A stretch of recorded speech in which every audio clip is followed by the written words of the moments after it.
오늘 말씀 보시겠습니다. 오늘 말씀은 사도행전 1장입니다. 1장 1절에서 14절까지 보시겠습니다. 신약성서 187페이지에 있습니다. 사도행전 7장 1절에서 14절입니다. 여기 함께 교독하겠습니다. 제가 먼저 1절 봉독합니다. 데오빌로여, 내가 먼저 쓴 글에는 무릇 예수께서 행하시며 가르치시기를 시작하신부터 그가 사역하신 자들에게 공명을 명하시고 충천하신 날까지를 기록하였노라. 그가 고난받으신 후에 또한 그들에게 확실한 많은 증거로 친히 살아계심을 나타내사 40일 동안 그들에게 보이시며 하나님 나라의 일을 말씀하시니라. 사도와 함께 모이사 그들에게 분부하여 이르시되 예루살렘을 떠나지 말고 내게서 들은 바 아버지께서 약속하신 자들을 따르라. 요한은 물로 세례를 베풀었으나 너희는 몇 날이 못되어 성령으로 세례를 받으리라 하셨느니라. 그들이 모였을 때 예수께 여쭈어 이르되 주께서 이스라엘 나라의 회복하심이 이때 있다 하라.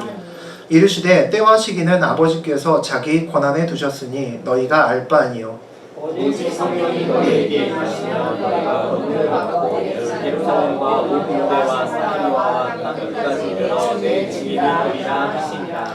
이 말씀을 마치시고 그들이 보는데 올려져 가시니 구름이 그를 가리어 보이지 않게 하더라. 올라가실 때 제자들이 자세히 하늘을 쳐다보고 있는데 흰옷 입은 두 사람이 그들 곁에 서서 이르되 갈릴리 사람들아 어찌하여 서서 하늘을 쳐다보느냐. 너희 가운데서 하늘로 올려지신 이 예수는 하늘로 가심을 본 그대로 오시리라 하였느니라.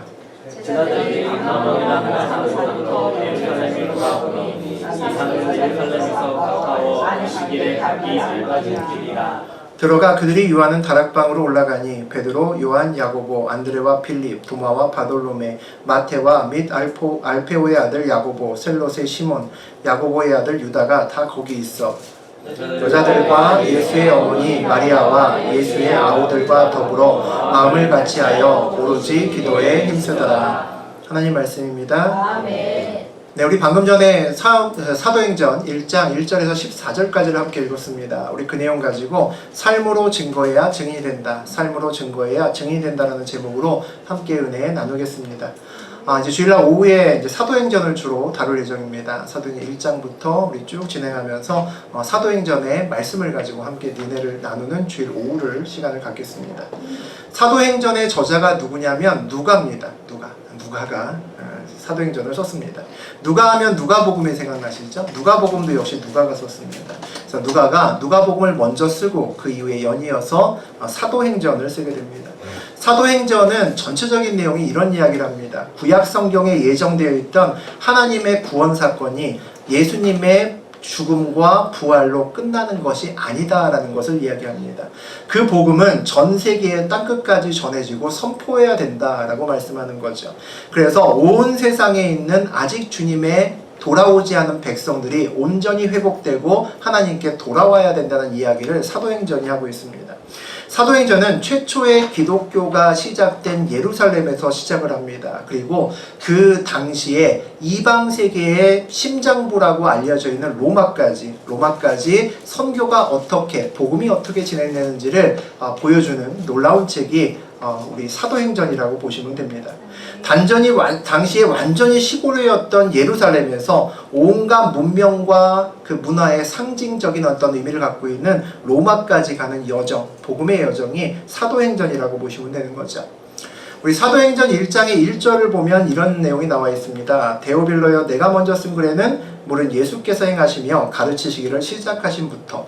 데오빌로여라고 되어 있죠. 당시에 고위 관리였을 수도 있고 또 누가의 여러 가지 사역을 도와주었던 스폰서일 수도 있습니다. 정확한 것은 누구인지 모릅니다. 그런데 사도행전은 어쨌든 이 데오빌로라고 하는 사람에게 쓴 편지의 형식을 띠고 있습니다. 누가복음도 마찬가지입니다. 누가복음도 1장의 제일 앞쪽에 보게 되면 역시 데오빌로라는 말이 나와 있습니다. 그래서 누가복음과 사도행전은 모두 데오빌로라고 하는 사람에게 쓰여진 편지의 형식을 띠고 있는 거죠. 내가 먼저 쓴 글에는이라고 1절에서 이야기를 하죠. 사도행전 전에 누가가 쓴 누가복음을 이야기를 합니다. 예수님의 행적을 쓴 복음서죠. 복음서 중에 하나가 누가복음입니다. 복음서인 누가복음은 주로 예수님께서 가난한 자와 병든 자들을 대상으로 어떻게 사역을 하셨는지의 중심에 포커스를 맞추어서 서술하고 있는 책입니다.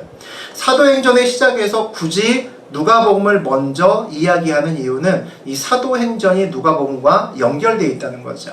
누가복음이 예수의 어떤 공생애에 대한 기록이고 또 예수님께서 그의 제자들에게 무엇을 가르치셨는지에 대한 내용을 담고 있다면 사도행전은 예수님께서 죽으시고 부활하신 이후에 남겨져 있는 예수님의 제자들이 어떻게 예수님의 복음을 전하고 또 살아내는지 그것들을 설명하고 있는 책이 사도행전입니다. 사도행전이 지나고 나면 성경에서 무슨 책들이 나옵니까? 로마서부터 시작해서 여러 가지 바울의 서신서들이 주로 나옵니다.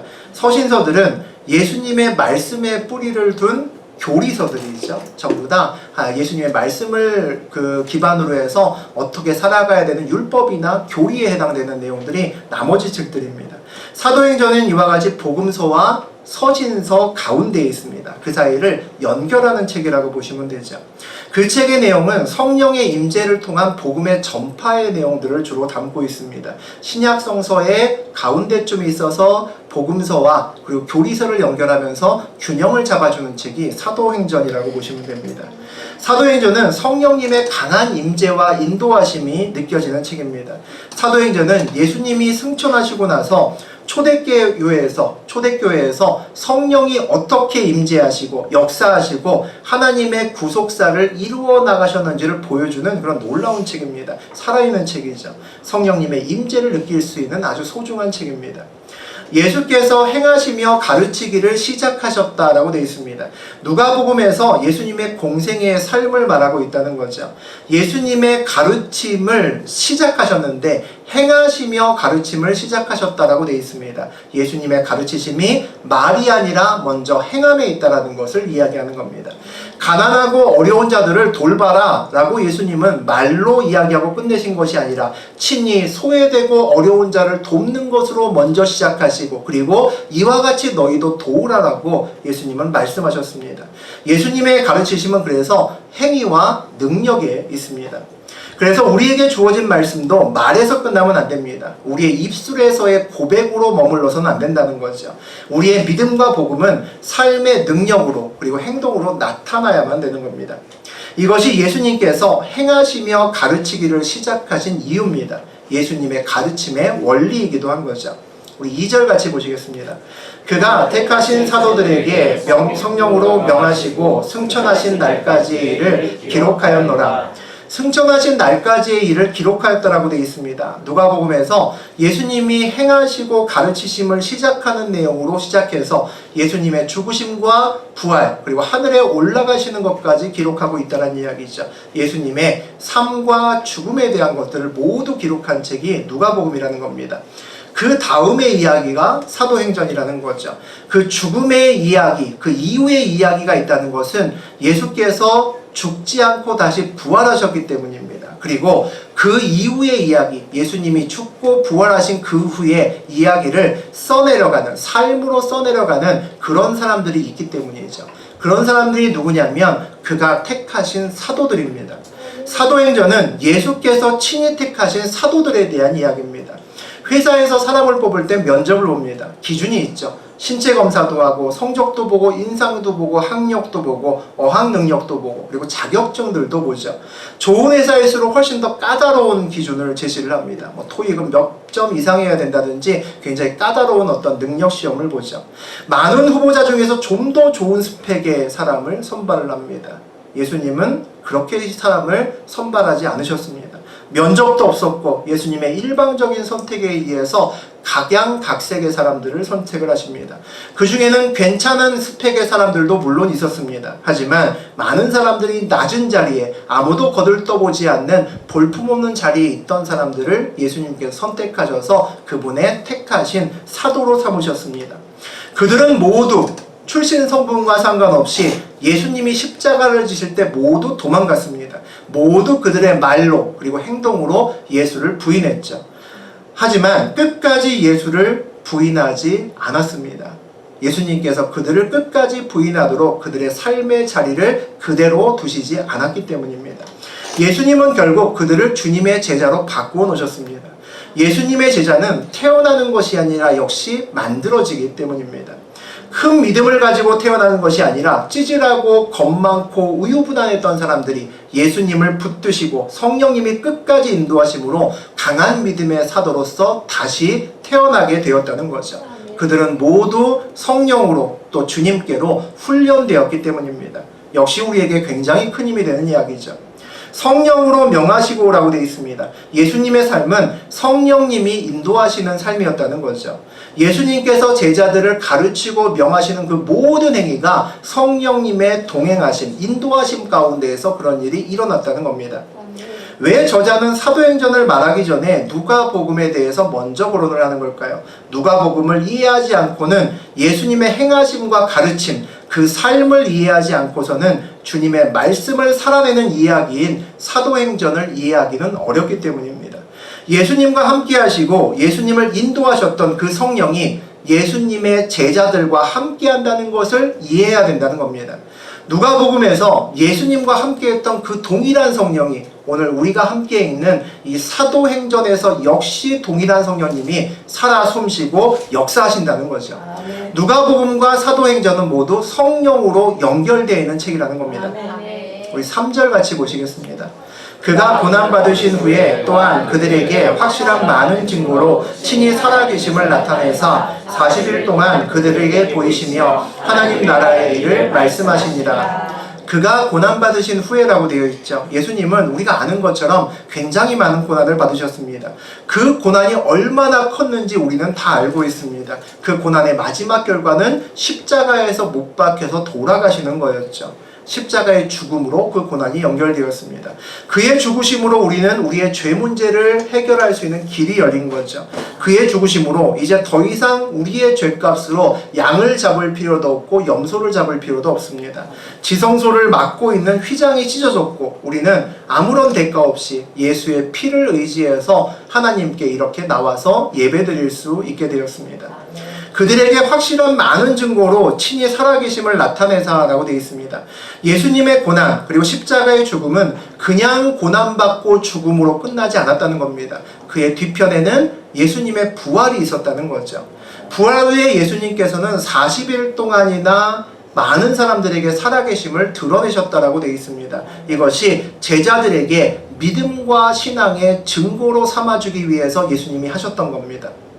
예수님이 죽음을 이기신 하나님이다라는 것을 제자들에게 알리셔야 됐던 거죠. 제자들과 함께 하셨던 그분이 바로 하나님이라는 것을 제자에게 알려줄 필요가 있었다는 겁니다. 그래야 제자들이 그것을 기반으로 확실하고 흔들리지 않는 믿음을 쌓아갈 수 있었기 때문입니다. 이후에 예수님처럼 제자들에게도 역시 커다란 고난들이 몰려옵니다. 하지만 제자들은 예수님처럼 모두 믿음으로 승리하는 것을 볼 수가 있습니다. 예수님의 십자가 고난 때 도망갔던 제자들이 나중에 그의 고난 앞에서 예수님과 마찬가지로 믿음으로 승리할 수 있었던 이유는 부활하신 하나님을 보고 부활하신 예수님을 보고 그들이 체험했기 때문입니다. 죽음이 두렵지 않은 신앙을 가지게 되었기 때문이죠. 그렇게 변화된 제자들이 이제 삶으로 예수님을 따라가는 이야기가 담겨있는 책이 바로 사도행전입니다. 예수님의 제자로 살기 위한 우리의 삶에도 역시 마찬가지로 고난은 있습니다. 고난은 올 수밖에 없는 거죠. 우리 앞에 고난이 있어도 우리도 역시 그것을 능히 이길 수 있는 이유는 부활하신 예수님이 계시기 때문입니다. 고난 앞에서 설 때 우리는 늘 고민해 봐야 됩니다. 나는 과연 부활하신 예수님을 정말 만났는지를 봐야 되는 거죠. 내가 만난 예수님이 정말 하늘에 계신 천지를 창조하신 하나님이라고 하는 그와 같은 확신이 나에게 있는지를 물으셔야 됩니다. 사망을 이기고 부활하신 예수를 만난 사람은 내 앞에 고난을 능히 이길 수 있기 때문입니다. 예수님의 가르침은 말에 있지 않습니다. 능력에 있기 때문입니다. 우리에게 그냥 고난을 이기라고 말씀하신 것이 아니라 그분부터 먼저 사망의 고난을 이기신 후에 우리에게 따라오라고 말씀하셨기 때문이죠. 고난이 오면 어쩌면 우리에게 기회가 온 것일 수도 있습니다. 예수님처럼 또 오늘 함께 나눌 사도행전의 제자들처럼 우리도 우리의 믿음의 증거를 우리 주변에 보여줄 수 있는 기회가 되는 거죠. 고난은 있지만 고난으로 끝나는 것이 아니라, 사망으로 끝나는 것이 아니라 고난을 이길 수 있다는 믿음을 우리는 삶으로 증거해야 됩니다. 고난을 이기는 부활하신 예수님의 능력을 나의 삶으로 나타내야 되는 거죠. 이것이 믿음의 증거가 됩니다. 하나님 나라의 일을 말씀하시느니라 라고 되어 있습니다. 예수님의 가장 중요한 사역이죠. 십자가 사역 이전에도 예수님은 제자들과 많은 사람들을 상대로 하나님 나라의 일을 선포하셨습니다. 그러나 부활하신 예수님이 전하시는 하나님의 나라는 그 이전에 예수님이 전했던 것과는 다른 임팩트를 가질 겁니다. 사망을 이기고 부활하신 예수님이 전하는 하나님의 나라는 막연한 나라가 아니기 때문입니다. 구체적이고 실제적인 나라로 제자들에게 보여주는 나라이기 때문입니다. 죽음을 이기는 것이 가능하구나, 저 문제도 푸는 것이 가능하구나를 제자들은 느꼈을 겁니다. 우리와 함께 계셨던 예수님이 선지자, 랍비 따위가 아니구나라는 것을 제자들은 알아야 됐던 거죠. 이분이 하나님이구나라는 것을 알아야 됐던 겁니다. 그동안에 예수님에 대한 모든 궁금증들이 부활하신 예수님을 만남으로 풀리기 시작했을 겁니다. 예수님이 말씀하셨던 하나님의 나라라고 하는 것이 바로 이런 파워와 권능을 가지는 거구나를 그들이 알기 시작했다는 거죠. 나의 삶에서 막연한 하나님의 나라가 아니라 구체적인 하나님의 나라를 선포해야 됩니다. 그러려면 예수의 십자가와 부활이 나에게 굉장히 구체적이고 특별한 사건으로 내 인생길에서 다가와야 되는 거죠. 그래야 하나님의 나라를 선포하는 우리의 입술에 예수의 능력과 권능이 우리 입술에 실리게 되어 있습니다. 예수의 제자들처럼 우리의 삶도 바뀔 수 있다는 거죠. 우리 4절과 5절 보시겠습니다. 사도와 함께 모이사 그들에게 분부하여 이르시되 예루살렘을 떠나지 말고 내게서 들은 바 아버지께서 약속하신 것을 기다리라. 요한은 물로 세례를 베풀었으나 너희는 몇 날이 못되어 성령으로 세례를 받으리라 하였느니라. 사도와 함께 모이사에서 이 모이사라는 내용은 식탁에서 소수의 사람들이 모이는 것을 얘기합니다. 하나님께서, 예수님께서 많은 사람이 아니라 사도를 포함한 소수를 선택하셔서 사도행전의 놀라운 역사를 쓰기 시작하셨다는 거죠. 바로 서 있는, 제대로 서 있는 몇 명만 있어도 세상은 바뀌기 때문입니다. 우리는 얼마나 많은 사람이 모였는지 숫자에 관심이 많을 때가 많습니다. 그런데 하나님은 얼마나 제대로 서 있는 사람이 있는지에 관심이 많으십니다. 하나님을 만나도 우리의 사명을 감당하기 위해서 우리가 무엇을 가졌는지, 얼마나 가졌는지를 살펴보는 일이 많습니다. 그런데 정작 하나님은 우리의 마음이 얼마나 바른 자세로 하나님을 보고 계신가에 관심이 많습니다. 능력이 부족한 것이 우리에게는 문제가 되지만 하나님께는, 예수님께는 문제가 되지 않기 때문입니다. 주님이 채우시면 주님의 능력이 곧 나의 능력이 되는 거죠. 그래서 우리는 마음을 그분께 온전히 드리고 있느냐가 중요합니다. 예루살렘을 떠나지 말고 약속하신 것을 기다리라라고 말씀하십니다. 예수님께서 예루살렘을 떠나지 말고 뭔가 기다리라고 하시는 거죠. 예루살렘이 어떤 곳입니까? 예루살렘은 구약에서 보면 아브라함이 이삭을 바쳤던 모리아 산이 있는 자리입니다. 그 자리에서 아브라함이 이삭을 바치려고 했지만 하나님이 받지 않으셨습니다. 그런데 이번에는 수천 년이 지나간 동일한 그 자리에서 하나님께서는 자기의 아들 예수 그리스도를 십자가에 못 박아서 정말 죽게 만드셨습니다. 예루살렘은 이스라엘의 슬픔과 고통의 장소입니다. 예수님이 채찍으로 고문당한 흔적, 십자가의 흔적이 있는 그곳이 바로 예루살렘이죠. 예루살렘은 예수님을 사랑하는 어느 누구도 그곳에 남아있기를 원치 않는 장소일 겁니다. 그런데 예수님은 예수를 잃어버렸던 예루살렘에서 떠나지 말고 기다려야 된다라고 말씀하십니다. 제자들이 심한 고난과 심한 슬픔과 심한 좌절을 느꼈던 그 예루살렘에서, 그곳에서 기다릴 것이 있다는 겁니다. 그것은 성령이었다는 거죠. 아무리 깊은 슬픔이 있었던 장소라도 성령이 임하시면 그 슬픔의 장소가 기쁨의 장소로 바뀌는 체험을 제자들이 해야 되기 때문입니다. 또 성령을 기다려야 되는 이유는 온전히 회복돼야 되기 때문입니다. 온전히 회복돼야 세상에 나가서 세상을 이길 수 있는 힘을 낼 수 있기 때문이죠. 여러분과 저에게도 예루살렘이 있습니다. 우리도 슬픔을 당하면 그 장소를 떠나고 싶은 그런 장소가 있습니다. 사랑하는 사람을 잃은 장소도 있고 큰 사건이 일어났던 장소도 있습니다. 그런 곳이 있으면 그곳을 빨리 정리하고 싶어 합니다. 있고 먼 곳으로 가고 싶어 하는 것이 누구나의 마음입니다. 그런데 우리도 역시 그곳에서 기다려야 된다는 거죠. 좌절과 슬픔에서 온전히 회복돼야 사명을 감당할 수 있기 때문입니다.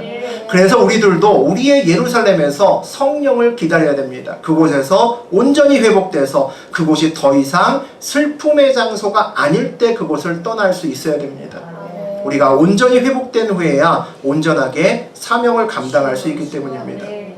예수님은 제자를 모으시고 빨리 복음 들고 나가서 땅끝까지 전해 라고 말씀하지 않으십니다. 빨리 나가서 사명 감당해 라고 말씀하지 않으시죠. 반드시 기다려서 성령을 받은 다음에 사명지에 가라고 말씀하십니다. 사명을 감당하기 전에 기다림의 시간이 있어야 된다는 겁니다. 세상에서 사명자로 나가서 살기 전에 성령을 먼저 받는 것이 먼저라는 겁니다. 오전에 나누었던 아브라함이 기다림을 통해서 그의 신앙이 하루하루 성장하는 것을 우리가 주일날 오전에 나누고 있습니다. 우리도 마찬가지죠. 기다림의 시간을 통해서 우리의 믿음과 신앙이 성숙하고 우리도 역시 큰 믿음을 갖게 됩니다. 그리고 그 기다림의 시간 동안에 우리도 반드시 성령을 받아야 됩니다. 그래야 세상에서 사명자로 살아갈 수 있기 때문입니다. 너희는 몇 날이 못되어 성령으로 세례를 받으리라 라고 말씀하십니다. 예루살렘을 떠나야 되지 않아야 되는 이유죠.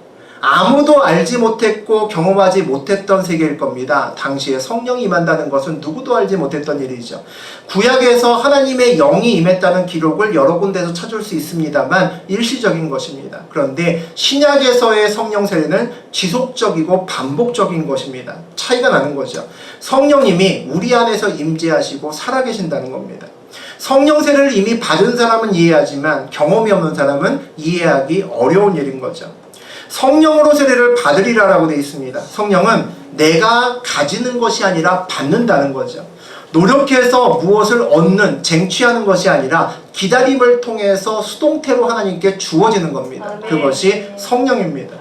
많은 종교들은 능동태로 얘기합니다. 소원을 가지고 있으면 정성을 다하라고 얘기를 합니다. 그래서 3000배, 5000배, 10,000배를 하면 너의 소원이 이루어진다라고 이야기를 하죠. 하지만 하나님은 그렇게 말씀하지 않습니다. 물론 우리의 정성도 중요하고 하나님을 바라보는 것도 중요하지만 우리가 주님께 온전히 기다릴 때 값없이 그분에게 주어지는 것이 우리가 성령이라고 보실 수 있습니다. 우리 6절 함께 보시겠습니다. 그들이 모였을 때 예수께 여쭈어 이르되 주께서 이스라엘 나라를 회복하심이 이때니까 하니. 제자들은 아직 성령이 임하신다는 것이 무엇인지 잘 모릅니다. 그래서 그들의 사명이 무엇인지도 정확히 모르죠.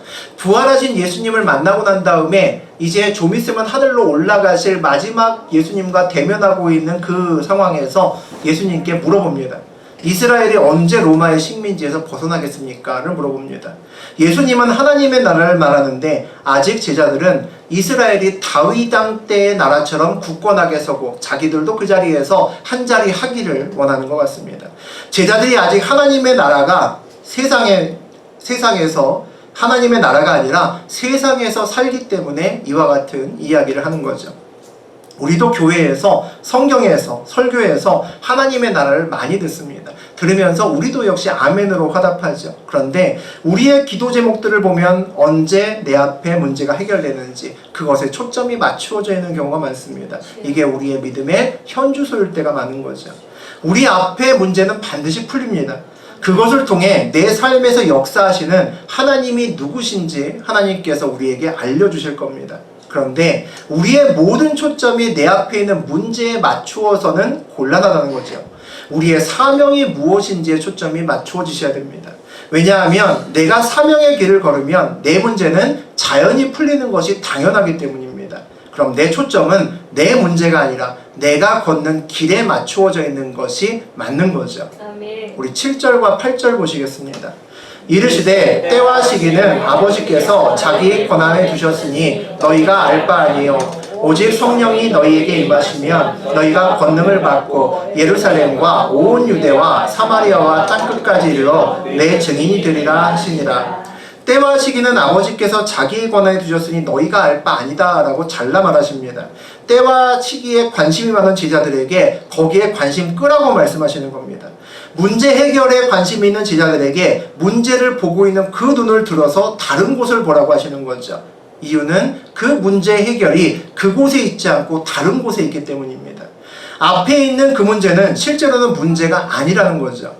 오직 성령이 너에게 임하시면 너희가 권능을 받고 라고 되어 있습니다. 제자들의 당면 문제는 이거라는 겁니다. 제자들의 관심사는 성령에 있어야 된다는 거죠.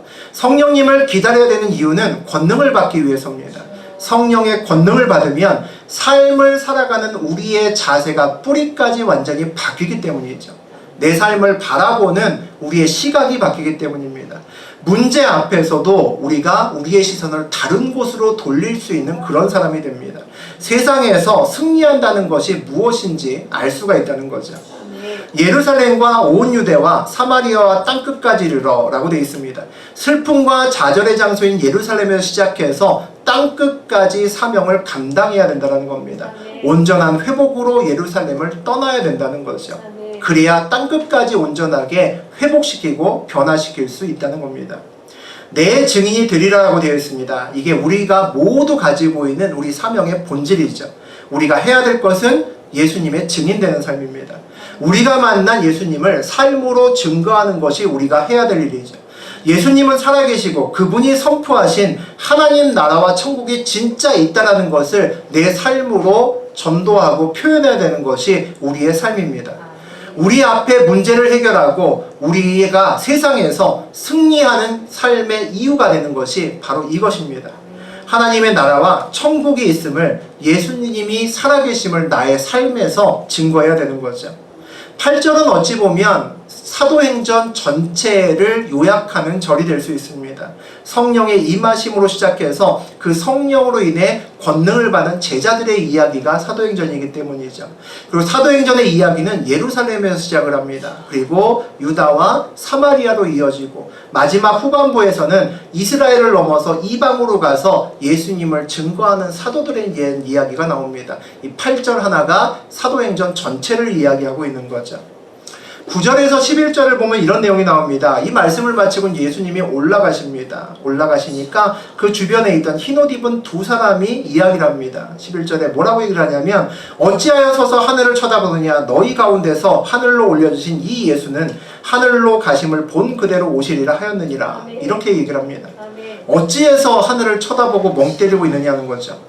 살아가는 예수님이 우리와 함께 있다가 죽었다가 완전히 이제 우리와 끝난 줄 알았는데 부활하셨습니다. 제자들이 얼마나 기뻐했을까요? 그 다음에 그 하나님이, 그 예수님이 이제 정말 하늘로 올라가십니다. 이제는 정말 만나기 어려운 상황이 되었습니다.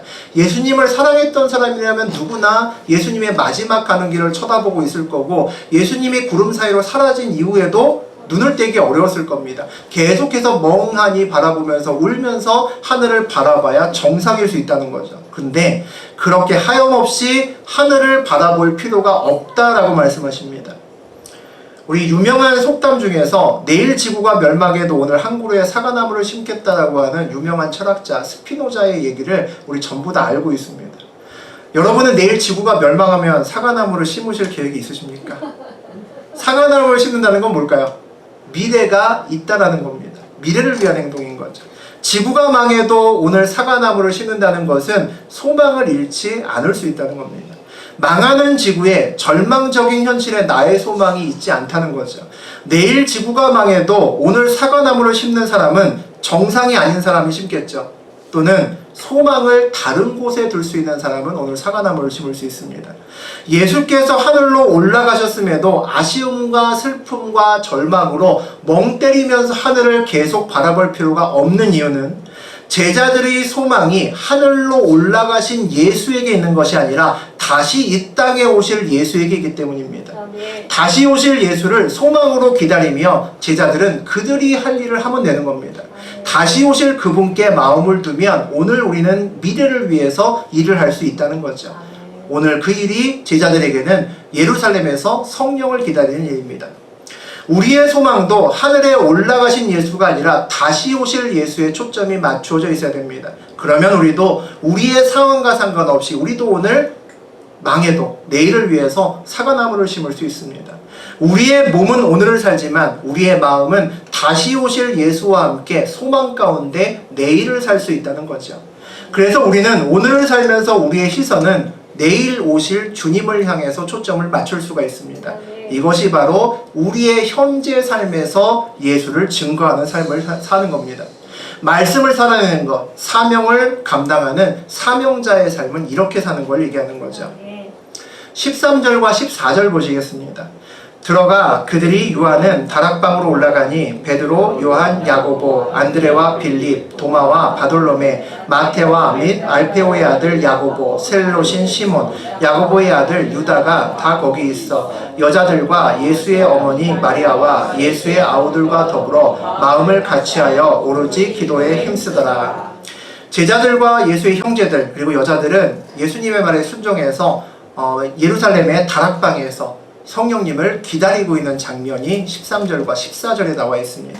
말씀에 순종해서 성령을 기다리는 그들은 얼마 후에 완전히 다른 사람으로 다시 태어날 겁니다. 다시 오실 예수님을 소망 가운데 기다릴 수 있는 사명자로서 태어난다는 거죠. 신약 성서에는 27권의 책이 있습니다. 그 순서는 일반적으로 중요한 순서대로 배치되어 있습니다. 모든 책이 다 중요하지만 27권이 모두 성경으로 중요하지만 그 순서에는 중요한 순으로 매겨 있다는 거죠.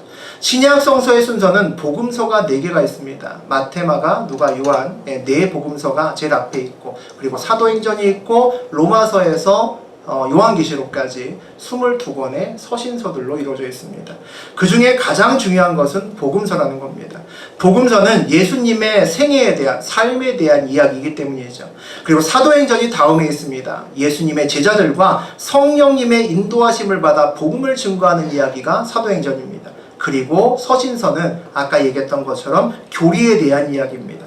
다른 말로 하면 예수님의 말씀과 삶을 분석하는 겁니다. 그리고 그 원리에 대해 설명하는 책이 교리서라고 볼 수 있는 거죠. 당연히 신약성서에서 가장 중요한 것은 예수님의 삶입니다. 복잡한 교리서 그리고 심지어는 복음서가 쓰여지기 전에도 예수 그리스도의 삶은 있었다는 거죠. 그것이 먼저 있었다는 겁니다. 우린 예수님의 삶이 가장 먼저였다는 것을 잊어서는 안 됩니다. 예수님의 삶이 있었기 때문에 지금의 신약 성서가 있고 복음서도 있고 사도행전도 있는 겁니다. 예수님의 삶의 기록인 복음서 다음에 중요한 것은 사도행전이죠. 예수님의 삶을 따라가는 우리의 삶이 그만큼 중요하다는 겁니다. 그 다음에 율법과 교리와 원칙이 그 다음이라는 겁니다. 우리의 삶도 이런 순서야만 됩니다. 예수님의 삶이 가장 먼저고 그리고 그 삶을 따라가는 우리의 삶이 그 다음입니다. 그 다음에 율법과 형식이 따라와야 된다는 거죠. 교리서가 사도행전의 앞에 자리 잡은 삶은 온전치 않습니다. 온전한 삶이 되지 않습니다. 율법주의가 되는 거죠. 삶을 따라가지 않고 말로 신앙생활하는 그런 삶이 될 수 있습니다. 말로만 믿는다고 하는 것은 잘못되면 거짓 믿음이 됩니다. 오늘 오전에 우리 아브라함의 이야기를 나누었습니다. 하나님 말씀에 아멘하고 제단도 쌓고 할례도 하고 헌금도 했지만 엎드려서 하나님 말씀에 웃는 아브라함을 우리 보았습니다. 그 삶이 교리서가 아직 사도행전의 앞에 있는 그런 삶입니다. 사도행전이 교리서 앞에 있는 그렇게 자리 잡는 삶을 사셔야 됩니다. 예수를 삶으로 따라가면서 그 이후에 그 삶을 해석하는 삶을 사셔야 된다는 거죠. 이게 우리가 살아가야 되는 삶입니다. 사도행전이 없으면 복음서와 교리서가 연결되지 않습니다. 우리의 삶의 이야기가 그 중요한 연결고리의 역할을 해야 된다는 겁니다. 예수를 따라가는 제자들과 예수를 따라가는 우리의 삶이 없으면 교리서가 무슨 의미가 있겠습니까? 아무 의미가 없습니다. 우리의 역할은 예수님의 삶을 따라가며 그분의 삶을 정말 살아내는 겁니다. 세상에서 사명자의 삶을 살아내는 거죠. 예수를 증거하며 살아내는 겁니다. 증거는 말로 하는 것이 아니라 우리의 삶으로 하는 겁니다. 증거는 교회에서 하는 것이 아니라 나의 직장과 사업장, 학교, 가정, 나의 삶의 공간에서 나의 삶으로 하는 거죠. 그게 진짜 증거이기 때문입니다. 우리 모두 세상에서 삶으로 예수님을 증거하면서 예수 그리스도의 증인으로 살아가는 참된 그리스도인 되시기를 주의 이름으로 축원드립니다.